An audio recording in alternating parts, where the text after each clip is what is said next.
You are now tuned into Then Radio. If you enjoy our videos, we ask that you consider joining our Patreon to support our channel. Don't forget to like and subscribe so that you never miss a new video. We hope you enjoyed today's episode, and as always, thank you for watching.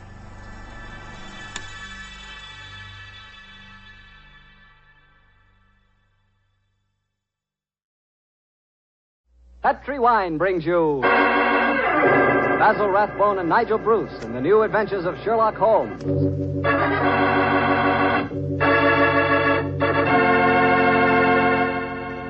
The Petri family, the family that took time to bring you good wine, invite you to listen to Dr. Watson tell us another exciting adventure he shared with his old friend, that master detective, Sherlock Holmes. And I want to ask you something.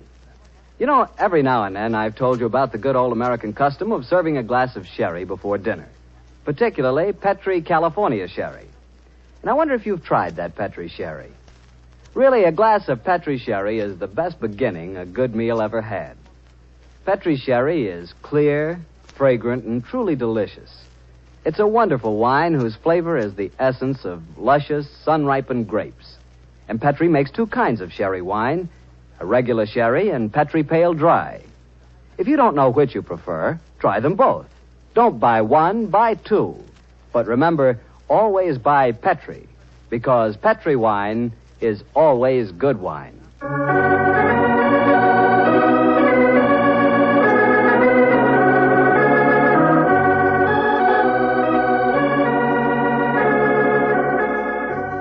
Well, I'm sure Dr. Watson's ready for us. Let's go in and join him, shall we? Come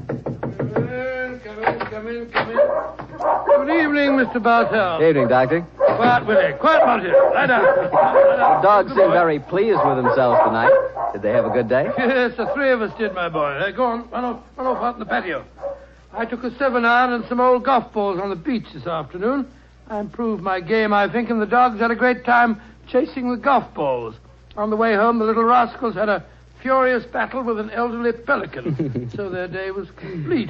I'll have to join you on one of your afternoon strolls, Doctor. You and the dog seem to have so much fun. Oh, I'll be glad of your company, Mr. Bartell. Well, draw up your usual chair, and I'll get on with tonight's Sherlock Holmes adventure. From the hints you gave us last week, I guess a Frenchman played a prominent part in the story? Yes, indeed he did, Mr. Bartell. His name was Francois Lavillard, and he was a detective of some note in his own country.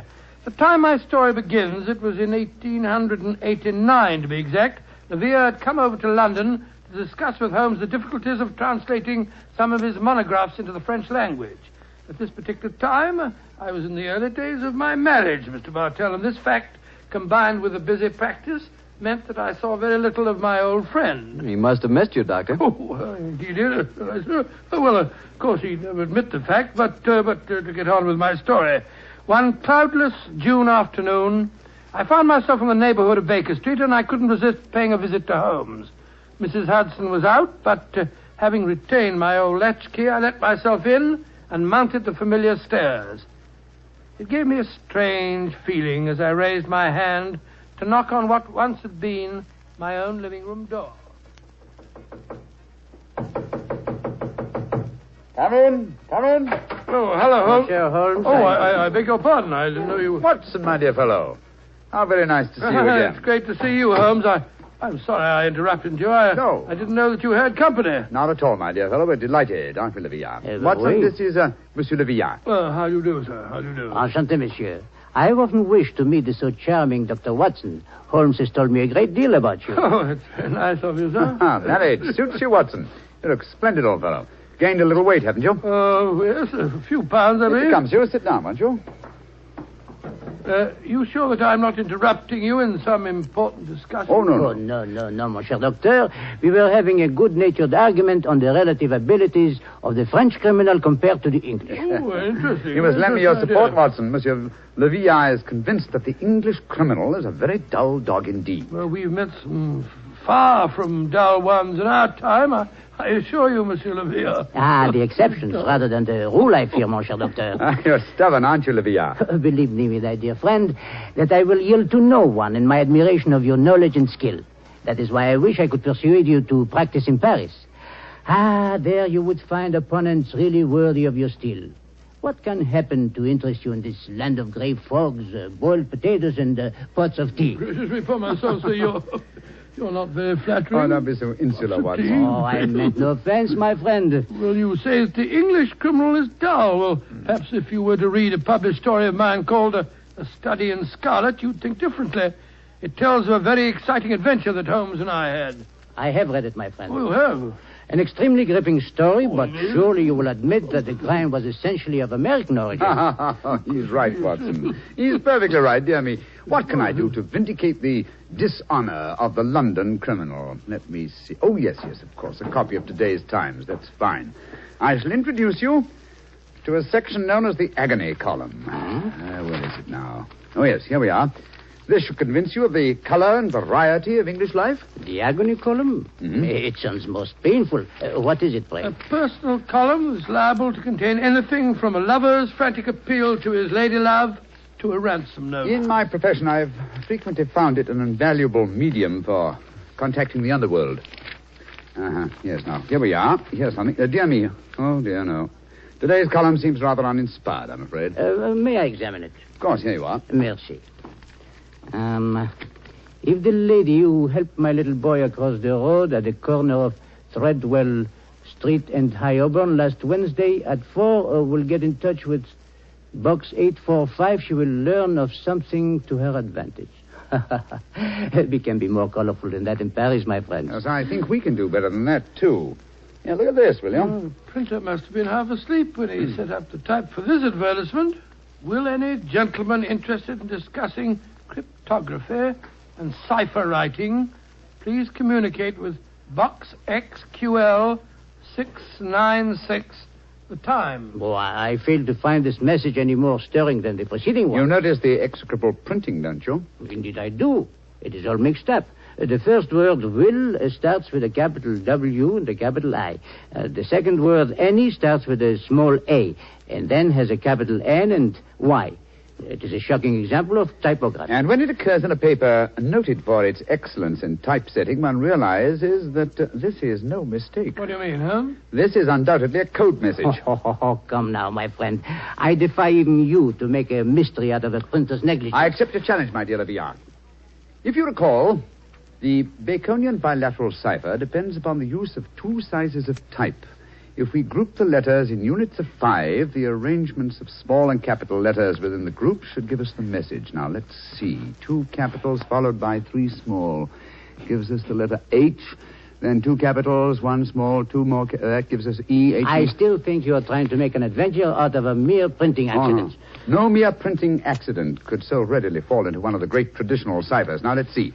This message reads H-E-L, help, Q, too small, Q-U-I, quilter, help, quilter, L, too small and large, elms, help, quilter, elms, there it is, yes, penge, help, quilter, elms, penge. Help, quilter, elms, penge. What does that mean? Presumably that a man named Quilter, who lives at a house called the Elms, in the village of Penge, needs help. I see it now. A helpless victim held prisoner. He smuggles out this message as a harmless personnel, with strict instructions that it be printed on this art form. He knows that the amateurs of cryptography, to whom it is addressed, will decipher this call for help. Et voilà. Monsieur Villa, you seem ready to grant that adventure can exist in London, after all. The advantage, my dear Watson, of a more mercurial temperament than we Englishmen possess. Well, Lavillard, what about it? Shall we set off for Penge and rescue the ingenious Mr. Quilter from whatever dire fate awaits him in the elms? I'm all impatience.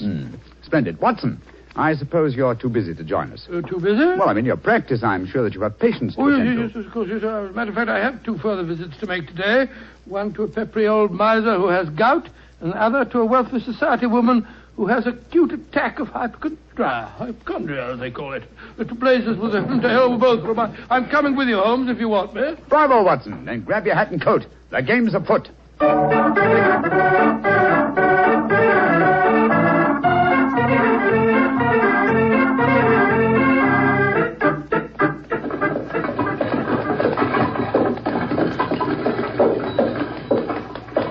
Here you are, gents. The Helms Penge. Nice afternoon for a drive, wasn't it? Afraid it'll cost you 15 bob, though. There's a sovereign for you. You can keep the change. Oh, me, thank you, Governor. Top of the evening to you, gents.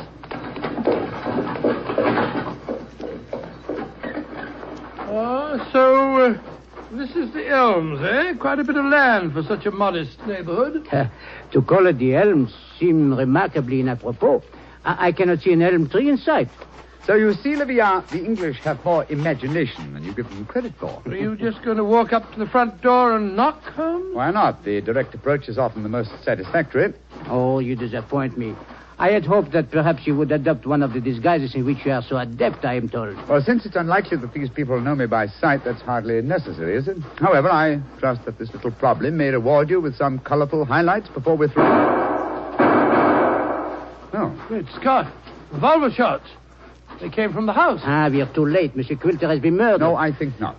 You will observe that the next-door neighbor to the Elms was mowing his front lawn as we drove up. He is still engaged in the same occupation. Obviously, revolver shots attract little attention in this vicinity. Mon Dieu, you mean that violence and sudden death are so common that they do not attract even the passing interest?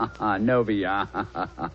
Even the British are not as phlegmatic as that. Then what is the answer to those shots, Holmes? That some member of this household is addicted to pistol practice. The fact that a shooting target is nailed to the back of that fence over there would further support the theory. Well, that's rather ominous, in my opinion. Well, here we are at the front door. Let's keep our wits about us anyway. Are you carrying a revolver, Dr. Watson? No, and a stethoscope, I'm afraid. I was prepared for sickness when I left the house today, and not for crime. I, too, am unarmed. How about you, Monsieur Holmes? Only a magnifying glass, I'm afraid. Hardly a very lethal weapon. Yes? My friends and I were calling on Mr. Quilter. Oh? Who are you? My name is Sherlock Holmes, and these are my friends, Dr. Watson and Monsieur Leviat. How do you do, madam? How do you do? Is Mr. Quilter expecting I you? don't know. We read his advertisement in the agony column of the Times today and came down here at once. Are you a relation of his? I'm his niece. Oh. My name is Doris Faversham. Come in, won't you? Miss Faversham, I suppose it is. Yes, Doctor. It's Miss Faversham. We heard 3 revolver shots as we were walking up the driveway. They gave us quite a start. Yes, mademoiselle. We were afraid that we might have arrived at the time of tragedy. Yes, indeed. Tragedy? Oh, my hobby is revolver shooting. I was doing some target practice in the back garden as you arrived. Revolver shooting, Miss Faversham. How very interesting. I flatter myself that I'm something of a marksman myself. Oh, really? Mm-hmm. Well, perhaps we can have a match. Won't you sit down? Your challenge intrigues me, Miss Faversham, but before I accept it, I should like to see Mr. Quilter. Well, Uncle George is paralyzed, you know. Oh, Spends all his time in a wheelchair. I'm not at all sure he'll see you. Well, at least you can ask him, can't you, Miss Faversham? It is his custom at this time of the day to take a little nap. Perhaps tomorrow... Doris! He's still awake. Who's in? Yes, Uncle. Some men have come to see you, Uncle. Well, bring him in. Follow me, gentlemen.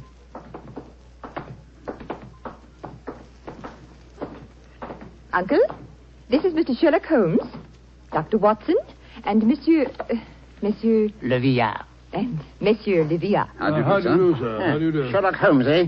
It took you long enough to decipher my message and get here, didn't it? Your brother's a much faster worker, isn't he? Oh, what makes you say that, Mr. Quilter? Received this telegram from him at 11 o'clock this morning. Read it for yourself. Oh, well, what's it say, Holmes? Suggest you consult my brother Sherlock, and it's signed Mycroft Holmes. Yes, Mr. Quilter, my brother is a much faster worker. Or shall we say that he suffers from the unfortunate habit of early rising. He undoubtedly read the agony column 3 hours before I did today. Don't know about that, but I've been expecting you all day. I imagine you know why I inserted that advertisement. Well, I had the impression that you were under some form of restraint, that you were in need of a rescue party, as it were. Rubbish. My advertisement was a piece of subtle bait. The only person that could decipher the message would obviously be someone who knew the Baconian Cipher. Very logical deduction, Mr. Quilter. You see, I'm convinced, as any sensible man should be, that the so-called Shakespearean plays were written by Sir Francis Bacon. Oh, I see. But I felt that it needed a clever man to prove the fact. Mm-hmm. I was sure that anyone who was able to decipher my message was the man I needed. And what'll it take, Mr. Holmes, to do the job? I'm a rich man. Name your fee. You mean to say that you inveigled Mr. Holmes down here just to do some research on the origin of Shakespeare's work? Oh, you needn't look so shocked, Dr. Watson. My uncle has offered to pay him a handsome fee. Well, what do you say, Mr. Sherlock Holmes? An interesting subject for research. I'll concede that Ignatius Donnelly and others have proved almost beyond doubt that William Shakespeare of Stratford-on-Avon did not write the plays, but I greatly doubt that Lord Bacon did. I may devote my leisure and later years to some investigation on the subject, but in the meanwhile, Mr. Quilter, I'm afraid I'm much too busy to undertake such an assignment. Please yourself. Show the gentleman out, Doris. Goodbye, sir. Good day, sir.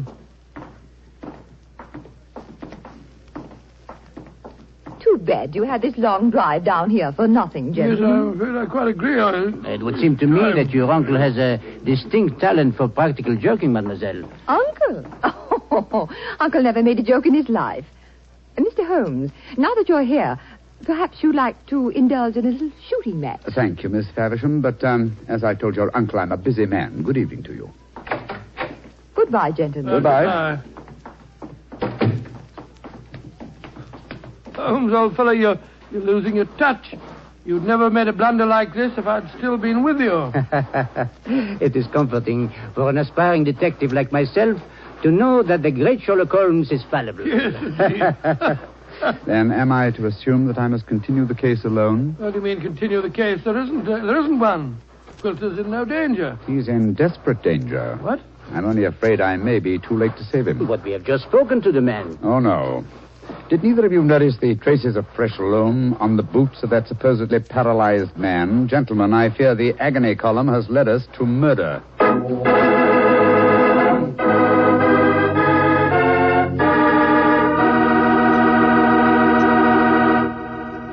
You'll hear the rest of Dr. Watson's story in just a second.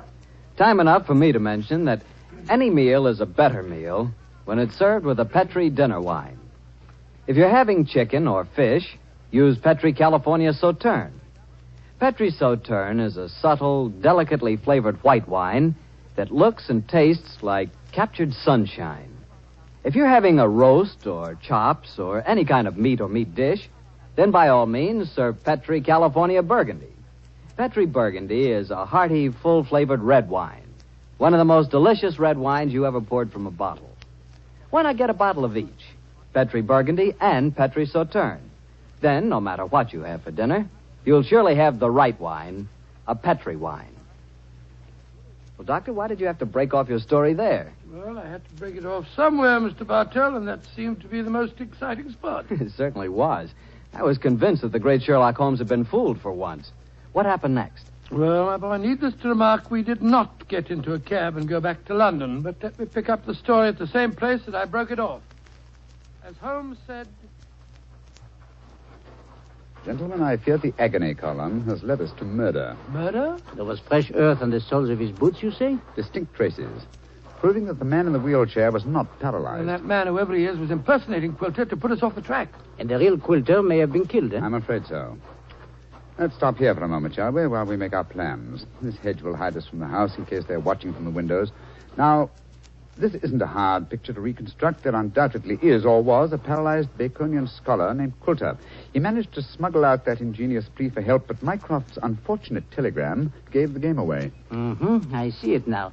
The people in there, holding him prisoner, forced him to reveal what he has done, eh? What they may have done to him, heaven alone knows. One of the criminals, guessing from the telegram that I might appear on the case, posed as the crippled Quilter. What's our next move, Holmes? Remember that singularly unattractive young lady skilled with a revolver? We must search the grounds as unobtrusively as we can. Search the grounds? For what? I can answer that question, Monsieur Doctor.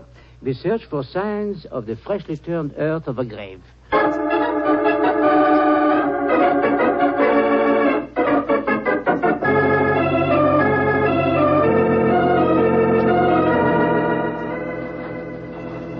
We didn't find any traces of the poor devil's corpse, thank heaven. No. A great disappointment. Dear me, you're very bloodthirsty, Livia. Hello. Look at the old fellow trimming the hedge over there. Must be the gardener. Let's have a chat with him, shall we? May be able to give us some information. Good evening to you. Evening to you, gentlemen. Really?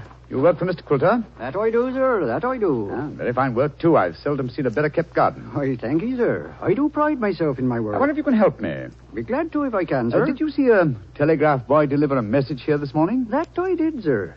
The boy came here about 10 o'clock this morning. I was a clipping the front edge at the time. And you've been working here ever since? Yes, sir. Brought my lunch with me today and ate it in the garden. Has anyone entered or left the house since that telegram was delivered? No, sir. No one except yourself. I see. I suppose you occasionally run errands for Mr. Quilter? Not much these days, sir. The poor old gentleman keeps his chair in the house pretty much all the time, sir. I did run a message for him yesterday, though. Oh, you did? Where to? Well, sir, I was pruning the rose bushes under his study windows when the window opens and his hand comes out with a message. He told me to take it to the village office of the Times and to tell him to print it just the way it was. He looked kind of worried when he gave me the message, and he whispered to me, just as if he was afraid in his own house. I'm much obliged to you. Here's 5 shillings for your trouble. Oh, thank you, sir. Much obliged to you, I'm sure. Good evening. Good evening to you, gentlemen. Oh, so that's how the message was smuggled out. And no one has come to the house or left it since that telegram was delivered. Therefore, Quilter or his body must still be inside that house. We are going to search the house? Yes, we are. But we're not armed, and they certainly are. They probably won't even let us in. Yes, they will. We have an infallible key to entry, a woman's vanity. Come on.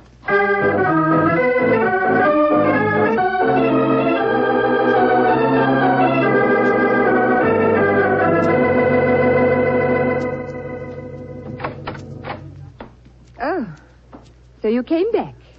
I thought you wouldn't be able to resist my challenge to a pistol match, Mr. Holmes. Exactly, Miss Faversham. We had difficulty in finding a cab and decided to take a train back to London. There was an hour's wait, so I thought I'd accept your challenge. Good. Come in. We'll go into the back garden. Thank you. Don't talk loudly. I think Uncle's asleep in the next room. Don't bring anybody in here, Doris. I want to sleep. All right, Uncle. This way, gentlemen. If your uncle wants to sleep, seems a funny sort of alibi. Oh, well, he's used to that, Doctor.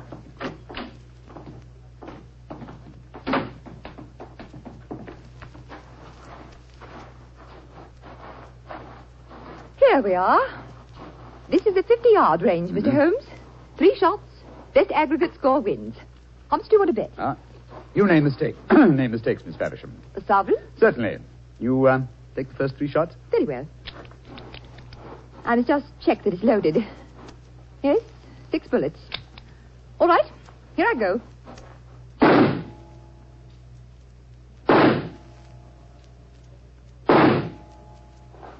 Bravo, Miss Faversham. Splendid. Bullseye and 2 winners. I can do better. Your turn, Mr. Holmes. Doris, who are these men? Friends of mine. I'll introduce you in a minute, Geoffrey.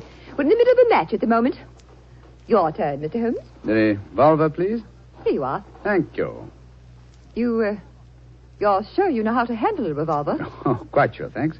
Then why are you pointing it at me? Because I want you to raise your hands above your head. You too, whatever your name is. Doris, who are these men? Put up your hands. I shan't hesitate to shoot, I assure you. Come on. That's it. What in heaven's name do you think you're up to? Finding out what became of the real Mr. Quilter. Search the man, Watson. Right you are, Holmes. Pierre, Yes, go to the house, will you, and search it.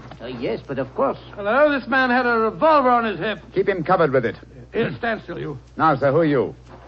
From your resemblance to the man in the wheelchair that we saw earlier, I should say that you're a member of the same family. We're both relatives of Mr. Quilter. That's right. My name's Davies. I'm from the Australian branch of the family. Relatives, yes. And doubtless you stood to inherit his estate in the event of Quilter's death. You moved in on this defenseless old man, terrorized him, lived off him, and finally found it necessary to destroy him. You're talking absolute rubbish. You're telling the truth and you know it. I can tell by your expressions. Move back into the house, both of you. Come on. And keep your hands raised. All right, that's it. Come on. Lead the way into the study. The man posing as Mr. Quilter is still there. We heard him call out as we came in. Yes, we might as well confront the 3 of them together. Yes, he's still seated in the chair. He seems to be asleep. Leah! Did you find anything? Not a trace of the missing men, Monsieur Holmes. Davis, what did you do with Mr. Quilter? I didn't do anything with him. Of course not. He's sitting there in that chair. Well, it's no good lying to us. We know that man's an imposter. This is a fantastic situation. Nobody has left this house since the telegram arrived, and nobody has come to it, yet Mr. Quilter has vanished. Good Lord, how can he sleep through all this talk? You'd think he'd been drugged. Sophia! We're idiots. You are unquestionably the most promising detective in France, and some people have been kind enough to grant me a similar status in England, and yet my old friend Watson has just solved the case. Oh, well, it was nothing. I was just too happy to... What? Solved it? Well, how? Listen to the breathing of that man in the chair. What? He's been drugged. There sits the real Mr. Quilter, the persecuted victim who sent a cipher message for help. The man we spoke to earlier. Was you, Mr. Davies, impersonating Quilter. After you'd received us, you took off your disguise, adopted an Australian accent, and then hid your drugged victim by placing him in his own wheelchair, knowing that would be the last place we'd look for him. And they would have kept him here until we had gone and then murdered him. What a devilish plot. Well, what have you got to say for yourselves? It was Geoffrey's idea, not mine. I didn't have anything to do with it. That's a dirty lie. You were in this as much as I am. Oh, this is splendid, simply splendid. Please continue the argument. It'll make interesting evidence in court. You can't take us into court. Of course you can't. What's the charge? Quilter's still alive, isn't he? When Mr. Quilter revives under Dr. Watson's ministrations, you will be charged, I have no doubt, with attempted murder, abduction, sequestration, duress, and probably several other counts. Monsieur Villard, if you will find us a cab, we'll take these miscreants to Scotland Yard. Our work is done.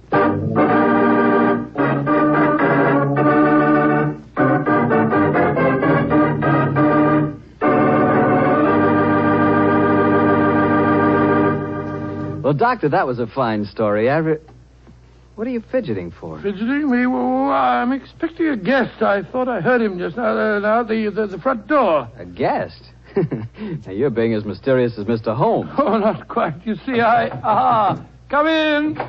Dr. Watson, how are you old rascal? Gregory, my boy, it's great to see you again. Mr. Bartell, meet my friend, Mr. Gregory Hood. Not the Gregory Hood. Mr. Bartell, I like the way you say that. Yes, Mr. Bartell, this is the Gregory Hood. Mr. Bartell, if you listen to Dr. Watson, he'll lead you to believe I'm much more important than I am. I'm quite a simple person, really. I'm kind to dogs, just love little children, and always help old ladies cross the street. I also know how to make a fire by rubbing two sticks together. Yes, and unlike my old friend Holmes, you pretend to know very little about criminals and crime, and yet you're one of America's outstanding criminologists. So I've heard. A hobby, Mr. Bartell, a hobby. My real business is importing, headquarters San Francisco. Need any old masters? Perhaps I can sell you a nice piece of jade, or would you rather have a bit of old Balinese sculpture? No, wait a minute. This is all a little too fast for me. Yes, you learn that Gregory is a little too fast for everybody. But, Mr. Bartell, I'm sure you'll get to know Mr. Hood a good deal better. You see, as I've told you, I've always wanted to take a trip back to England, and now I have a chance to do so. But, Doctor, won't I see you again? What about our story? Oh, I shall be back in the fall, but meanwhile, I've asked Mr. Gregory Hood to get together with you at this time every week and tell you some of his experiences. Which, of course, makes me feel very important. Mr. Hood, as you know, has been involved in many famous cases dealing in crime. His importing business and his hobby criminology are a strange combination.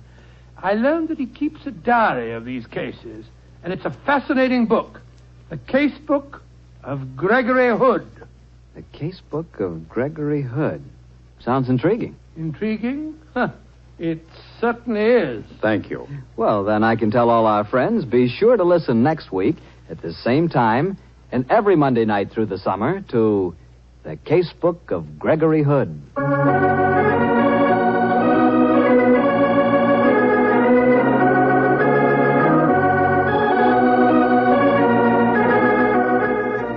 Tonight's Sherlock Holmes adventure was written by Dennis Green and Anthony Boucher and was suggested by an incident in Sir Arthur Conan Doyle's story, The Sign of Four. Music is by Dean Fossler.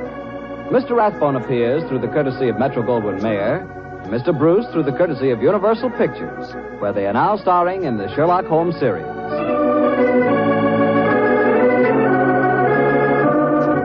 The Petri Wine Company of San Francisco, California, invite you to tune in again next week, same time, same station. Sherlock Holmes comes to you from our Hollywood studios.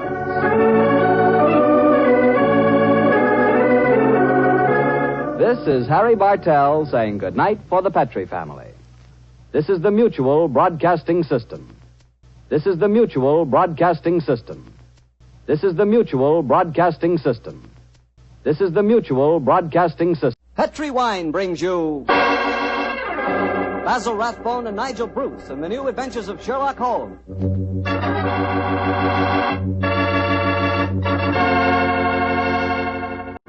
The Petrie family, the family that took time to bring you good wine, invite you to listen to Dr. Watson tell us another exciting story about his old friend, that master detective, Sherlock Holmes. As for me, instead of telling you something, I'd like to ask you something. Do you like chicken? How do you like it best? Roasted, fried, or in a stew with dumplings? Well, whatever your favorite may be, you'll like that chicken infinitely better when it's served with a glass of Petrie California Sauterne. Now there's a combination. Chicken and Petrie Sauterne. Petrie Sauterne is a white wine, pale golden in color, delicately fragrant, and clear as crystal. And what a flavor that Petrie Sauterne has.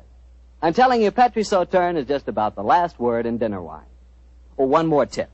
Remember to serve Petrie Sauterne with fish or any kind of seafood. Good, it's great. To be sure you have a glass of good wine, be sure it's Petrie wine.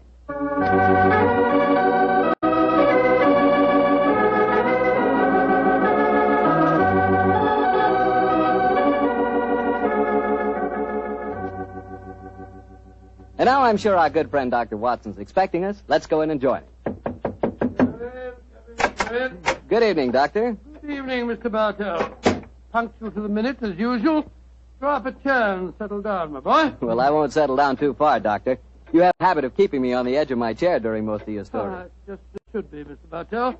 I hope tonight will prove no exception, so light up your pipe and I'll get on with my story. Doctor, from the hint you gave us last week, it sounded like quite a thriller.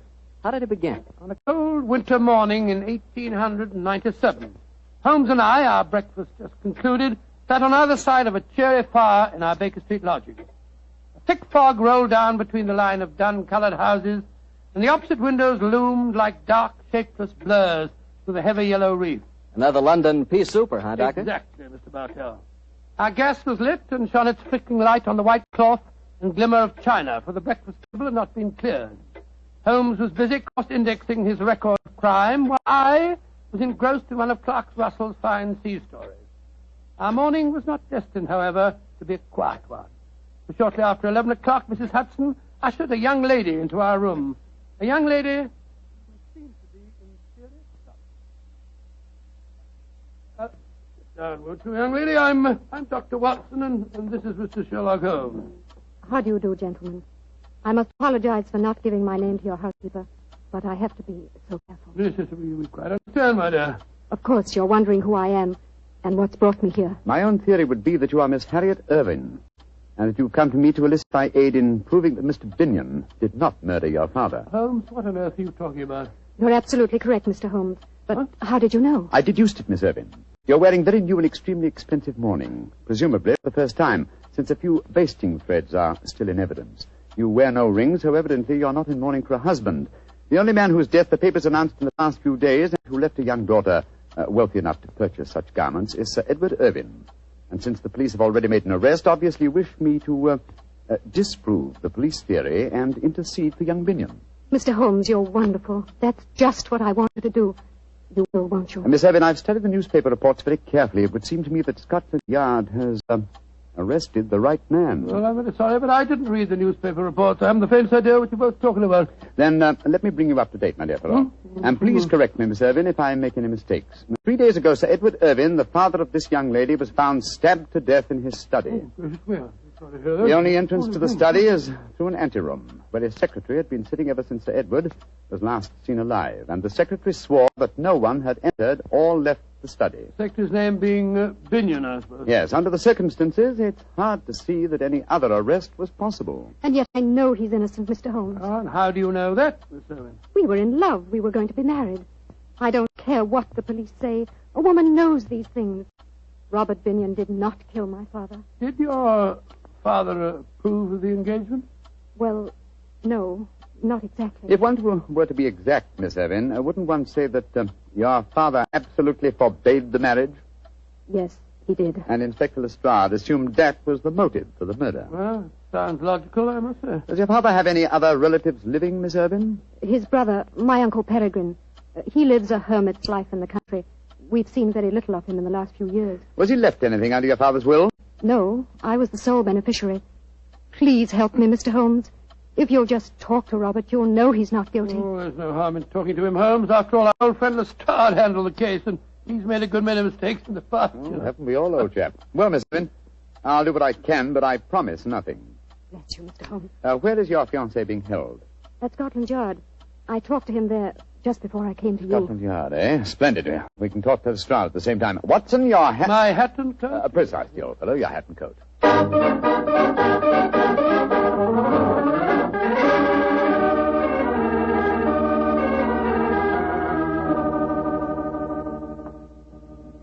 So, Mr. Sherlock Holmes and Dr. Watson think they know more than the Yard, eh? Come over here to teach us our business, I suppose. Nothing of the sort, Lestrade. We came over here to make a few inquiries. I'll tell you, gentlemen, that you're wasting your time.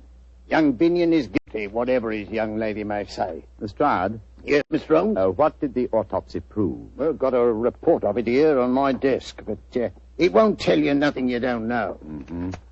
Death was instantaneous, caused by some weapon like a long needle, a fine stiletto, or an ice pick, penetrating the brain at the base of the skull. And no such weapon was found in the room. Or on Mr. Binion.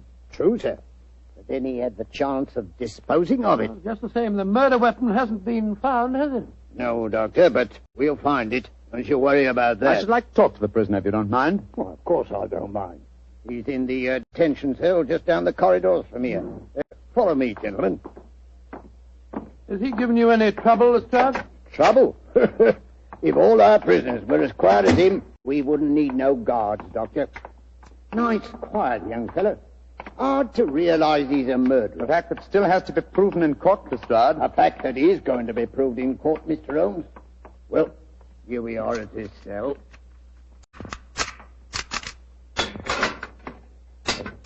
You've got visitors, Binion. Very distinguished visitors. Who are you, gentlemen? My name is Holmes, Sherlock Holmes, and this is my colleague, Dr. Watson. I'm sorry to see you in this plight, Mr. Binion. Mr. Sherlock Holmes. Then Harriet did come and see you when she left you. I'm so glad. You'll get me out of this mess. I know you will. Even Mr. Sherlock Holmes can't get you out of this one, young fellow. Mr. Binion, I promised your fiancé that I'd try and help you. My obvious course is to go to Sir Edward's house and examine the room in which the tragedy occurred. But before I do that, I'd like to ask you a question or two. Ask me any question you want to, sir. It was you who discovered the body, I understand. Yes, Mr. Holmes. Please describe the circumstances. Sir Edward was in his study. I'd been working in the anteroom adjoining. At 5 o'clock, I went in to say good night to him, and I found him slumped in his chair, dead, with blood streaming down the back of his head. Of course, I sent the butler for the police at once. Could anyone have entered that room without your knowledge?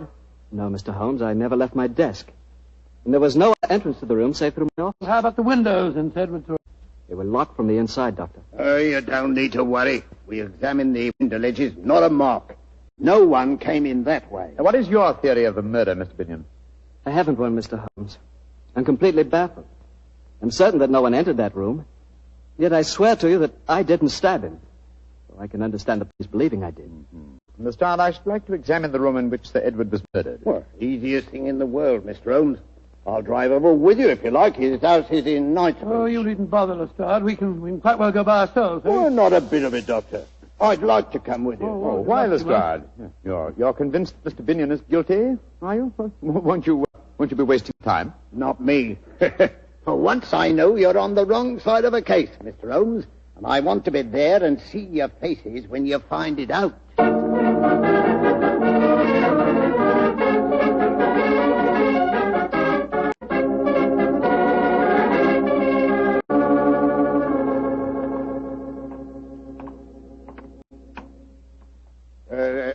This is the house, Mr. Holmes. Yes, it's an imposing-looking place, I must say. I imagine, Lestrade, that you still have a police guard inside. Oh, yes, Doctor. There's been a sergeant guarding the dead man's room day and night. We still haven't found the missing weapon, you know. Yes, gentlemen? I'm Inspector Lestrade of Scotland Yard. We wish to examine the house. I must see your identification, sir. What are you talking about? I've been in and out of this house half a dozen times. I have my orders, sir. Oh, very well. Is Miss Irvin at home? Miss Irvin is not receiving, sir. Great Scott, man, can't you give us any information? There's been tragedy in this house, sir. And the truth of it's not known yet. I'm not answering any questions that I don't have to. There now. Does this police guard satisfy you? Inspector Lestrade. Very good, Inspector. You may come in. May I direct you, gentlemen? Oh, thank you. I know this house nearly as well as you do. I think not, Inspector. I've served here for 27 years. Well, gentlemen, if you're not needing me, I'll return to my quarters. Bless my soul. That's a sinister-looking chap if I ever saw one. Yes, and he knows something. You see, Lestrade, there is a possibility that Binion is innocent. Yes, I began to see that, sir, when you were talking to the butler. You're being very cryptic. What other possibility are you talking about? The possibility that Binion, the arrested man, is shielding the real murderer. And whom would he be most certain to shield? You mean his fiancée, Miss Irvin? That's right, old fellow. What? Here we are. This is the anteroom where young Binion worked. And that door there leads into the study where Sir Edward was found. Nothing been touched, of course, since the discovery of the crime? Oh, no, Mr. Holmes. That's why we've had a constable on duty in there night and day. Before the trial, we're bringing experts in to test the room for secret panels or anything of that kind. Let's examine the dead man's room, shall we? Right you are, Mr. Holmes.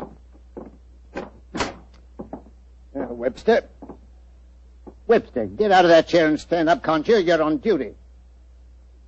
Asleep. Carty. He's dead. Yes. The trickle of blood oozing out from the base of his skull. Well, strike me pink. He's been killed the same way as Sir Edward was. I presume you'll agree that Mr. Binion didn't commit this murder, Lestrade. Oh, of course not, Mr. Holmes. He couldn't have done it. He's locked up at the yard. Well, what are we going to do? Ask the butler to come here, will you? Oh, well, right you are, sir. What do you make of their wound, Doctor? Well, it fit the description of the one that killed Sir Edward. There's a fine puncture here at the base of the skull. Had you, Holmes? They mentioned a stiletto or an ice pick. A wound like this might be caused by one of those long steel hat pins that women wear. Yes, it's a possibility, Watson, a distinct possibility. And Miss Irvin was wearing a long hat pin this morning, if you remember. Glass walls. A little chance of secret panels here, I should say. And the window locked from the inside, eh? Yeah. Here he is, Mr. Holmes. Oh, yes. And by the way, what's your name? Travers, sir. You see what's happened, Travers? Yes, sir, I see. The constable's been killed just like my master. Tell me, Travers, is this room exactly as it was in Sir Edward's lifetime? Yes, sir. Except that my master was not in the habit of keeping the corpses of policemen in here. Here, don't try to be funny, Travers. Don't you realize you're mixed up in a murder case? I meant no offense, gentlemen. Marks in the bad taste, my good fellow. The point of my question, Travers, was to find out if any of the furniture in here had been moved lately. Not moved, sir. But there has been a piece of furniture added. That armchair the dead man lying in. The same chair in which Sir Edward's body was found. Of course, that's the answer. Travers, when was that chair delivered? And who delivered it? It was delivered the day before Sir Edward died. It came from Silver Schwartz's antique shop in Bond Street, sir. The game's afoot, Lestrade. See to the removal of this poor man's body. Seal the room, and for heaven's sake, keep this latest death a secret for a day at least. Within that time, I hope to have your murderer for you. Then we're going... We're going, my dear chap, to Silver Schwanz's antique shop in Bond Street.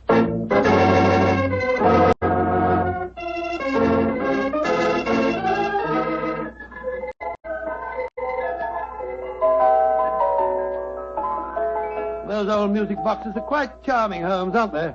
Yes, but where's Mr. Silberschwanz? This is probably him. What a fine-looking old fellow. Oh, Mr. Silberschwanz. Yes, gentlemen. You are interested in musical boxes? No, sir, in chairs. Particularly in the handsomely carved chair you delivered to Sir Edward Irvin a few days ago. Ah, yeah, magnificent specimen. He's pleased with it? He was found dead in it, Mr. Silverschwanz. And half an hour ago, someone else was found dead in it also. That chair was one of a pair, wasn't it? Yeah, but... Lieber Gott im Himmel. That's impossible. Please to follow me. I will show you it's not possible. Look at the chair. It's exactly like the same one as Sir Edward's house. Oh, my friend, but there's such a difference.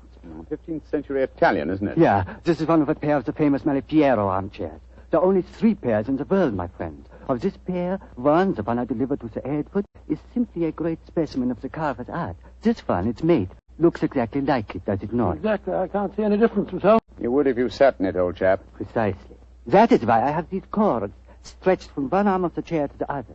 If anyone were to sit in it, well, sometimes nothing will happen. But sooner or later, a hand will press this hidden spring in the arm here, and death will strike. But nothing happened when you pressed the spring then, Mr. Silverstone? No, I don't understand. I do. This is the harmless chair. The lethal one was sent to Sir Edward. He sat in it, accidentally pressed the spring, and drove the fatal needle into his brain. Just as that poor constable did today. Sir Edward bought both chairs, I presume? Yeah, I would not sell it. Let's appear separately. Then why didn't you deliver both at the same time? He was afraid of the deadly one. He asked me to keep it here until he found a safe place for it in his home. Mm-hmm. And some devil switched the arm cord from the fatal chair to the harmless one, so that you delivered death to Sir Edward. There is a subtlety in this crime worthy of the fiendish maker of the chairs himself. Silberschwanz. Yeah, mein Herr. Didn't Malapieri die of being tricked into seating himself in one of his own chairs? Yeah, he did. Poetic justice. I'm much obliged to you, Silberschwanz. Now I think I know how to trap our killer.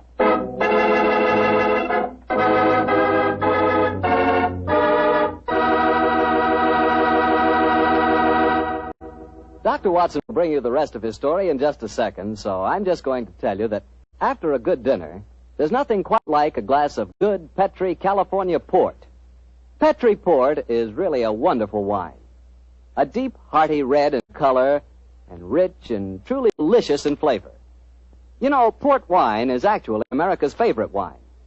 Try a glass of Petri port and you'll know why. Petri port is not only fine after dinner, it's perfect whenever good friends get together. Just keep in mind the name Petri, because Petri wines are good wine. Well, Dr. Watson, this is quite a story you're telling us tonight. So you found out how the murders had been committed, but not who'd been responsible for it. That's quite right, Mr. Bartell. Holmes spent a long time cross-examining Mr. Silverschwanz, the owner of the antique store, as to who might have had the opportunity of switching the telltale cord from the fatal chair. And who did have that opportunity, Well, Doctor? Mr. Bartell, it transpired that 4 people might have been responsible. Sir Edward's daughter and his secretary, Mr. Binion, had both been in the shop with him at various times. So had the butler, Travers. The 4th suspect was Sir Edward's eccentric brother, Peregrine, who it appeared had dropped into the shop the day after the purchase had been made. With this last information, Holmes became very excited and launched into eager preparations, which ended a few hours later when we found ourselves disguised as furniture removers, driving a van along a quiet country lane near Dorking as we approached the house of Sir Edward's brother, Peregrine. There's the house, Watson. Ramshackle-looking place, isn't it? Yes, extremely so. Why are you so morose, my dear chap? You've hardly spoken a word on our drive down You here. never tell me anything. Why are we trundling off into the wilds of the country disguised as furniture removers and carrying the harmless chair with us? Surely the reason is transparent, old chap? Yes, it's just about as transparent as Gough stocking full of hot tripe. Oh, my dear Watson, surely it's obvious that we're up against an extremely cunning murderer. Now, what advantage accrues to him in using the Malapiero chair? An alibi, of course. He's nowhere near the place where the murder happened. Precisely. Apply your logic a little further. 3 of the suspects, the daughter, Mr. Binion, and Travers, the butler, live in the house and would almost certainly have been present at the time of death. Therefore, who gains most by such an alibi? Well, the brother, Peregrine. Elementary, my dear Watson. Now you see why we trundled off into the wilds of Dorking. Well, that must be Peregrine standing up on the porch. He's a funny-looking fellow. Oh, my lead, Watson. Good afternoon, Governor. You fellows must have come to the wrong house. You were Mr. Peregrine Irvine, ain't you, Governor? Yes? And we come to the right house. All right. Come on, Bertie, give us a hand. Right to you or our feet. What the devil are you unloading an armchair? Come on, get on there, for? Charlie. You drop it on my foot, Bertie. Look out. Easy does it. Come on, Bert. That's I got right. it, Alf. I got it. All right. Let that in easy now on the porch here. There you That's go. right. There. Give me the crickets. Ain't that a pretty chair, Governor? Bertie and me was admiring it on our way down here. Cool, blimey, you know, off a nice chair. But who told you to bring it here? Orders, Governor. Mr. Silver Snitch, whatever his name is, told us your brother didn't want the chair and said as how we was to bring it to you. But my brother's dead. Mr. Silver Snitch said he gave the order before he died. Mind if I sit down in it, Governor? Oh, no, of course not. Cool, lummy. Bit of all right, isn't it? Look at him laughing. Who wish me old trouble and strife could see me now?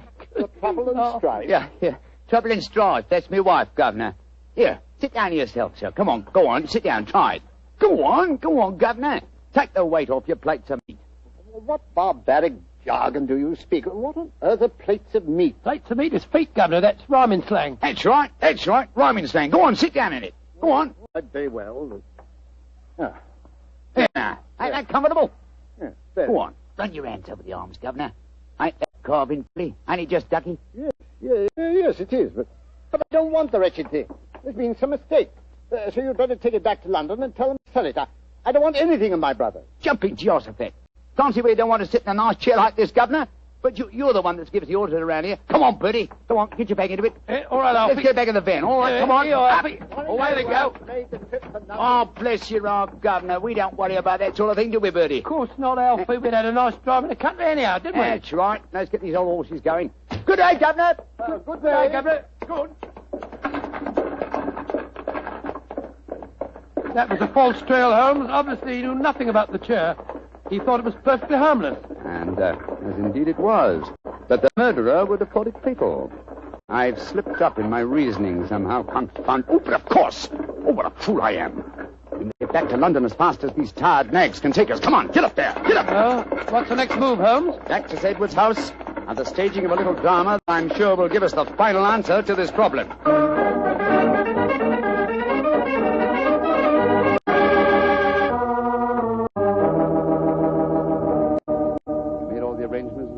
Yes, Mr. Holmes, I've got Miss Irving, young Binion, and the butler waiting outside. And no one knows we switched the chairs. Splendid. You're sure that this is the harmless chair, Holmes? Of course I am. Look here. I sit in it. So, run my hands over the arms. Yes, this chair is harmless, as every person, save one, will know. Show them in, Lestrade. All at once, Mr. Holmes? No, I think we'll take Miss Irving and Mr. Binion first. Oh, right you are, sir. Miss Irving, Mr. Binion, come in, please. Very well. Oh, Mr. Holmes. What's the matter, Miss Irving? It's just so horrible seeing you there in the same chair where I saw Father. Oh, Mr. Holmes, it's a trifle too macabre for you to assume the position of the corpse. Please get up. But it seems to be the most comfortable chair in the room, and I do like my comfort when I interrogate witnesses. However, it's hardly chivalrous, is it? Miss Irving, please sit down, won't you? I don't like to sit down in the chair in which Father died. Oh, Miss Irving, he couldn't bear to see you standing. Very well, then. Don't sit down, Harry. Why not, Binion? What's the matter? Isn't the chair safe? No, it's then perhaps you care to sit in it. To prove that the chair is safe. No, Sit down. Very well. There. Splendid. Curious chair, isn't it, Mr. Binion? I wonder about these carvings on the arms. They look almost as if they might activate concealed springs. I wonder what would happen if I... No, for heaven's sakes, Mr. Holmes, you're trying to kill me. Kill you? Then you know how Sir Edward and the policeman were murdered, eh? I knew it must have something to do with the chair. You knew more than that, Robert. You planned it. I remember now that when we went to the shop, you... Quiet, Harry! Come back here, you! No, Watson, don't go after them. The Lestrade will stop him. In any case, the police are at the door. Oh, I'm tired. I think I'll sit in this rather fateful armchair. So it was young Binion all the time, eh? Yes, and he all but outsmarted me. I reasoned that somehow the murderer must have intended the device of this chair to clear him. And suddenly I saw the real motivation. How better establish his innocence than seeming to be obviously guilty, and yet leaving a trail whereby an astute deduction could seem to clear him. Yes, it was his idea that Mr. Irving came to you. He used you as a cat's paw. That's right, Watson. I'm afraid this whole case is a rather humiliating experience for me. Well, why do you say Lestrade had arrested the right man in the first place. Oh, my dear Watson, I shall never hear the end of this. Never.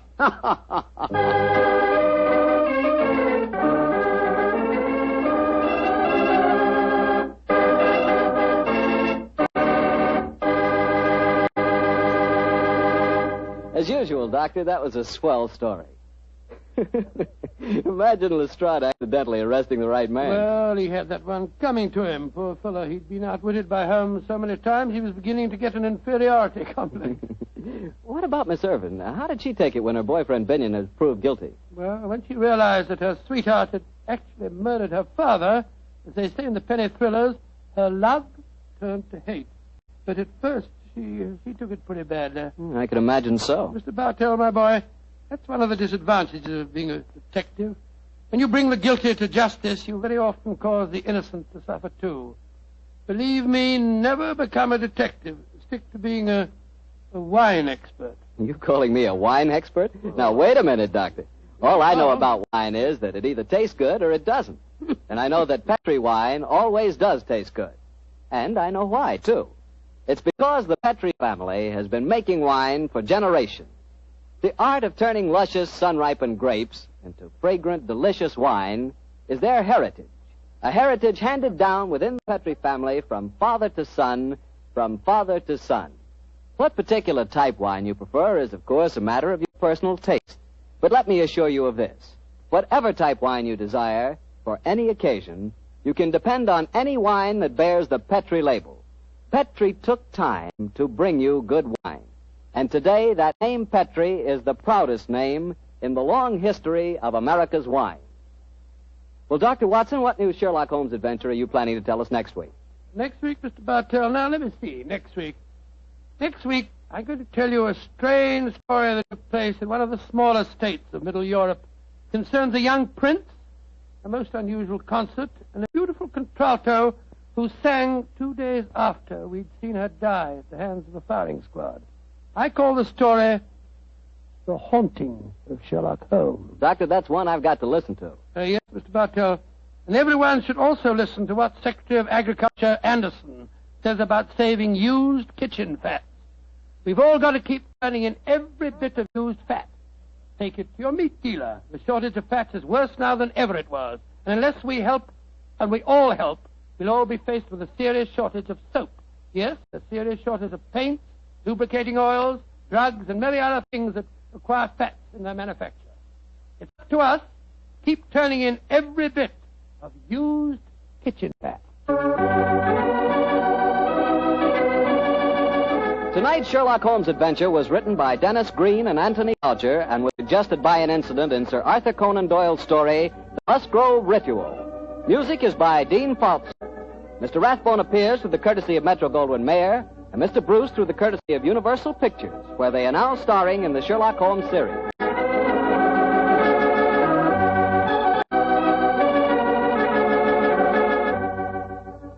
The Petri Wine Company of San Francisco, California, invites you to tune in again next week, same time, same station.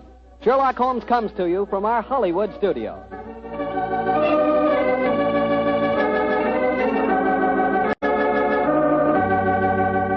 This is Harry Bartell saying goodnight for the Petri family. For a solid hour of exciting mystery dramas, listen every Monday on most of these same stations at 8 o'clock to Michael Shayne, followed immediately by Sherlock Holmes. This is the Mutual Broadcasting System. Holmes. This is the Mutual Broadcasting System. Holmes. This is the Mutual Broadcasting System. Holmes. This is the Mutual Broadcasting System. Holmes.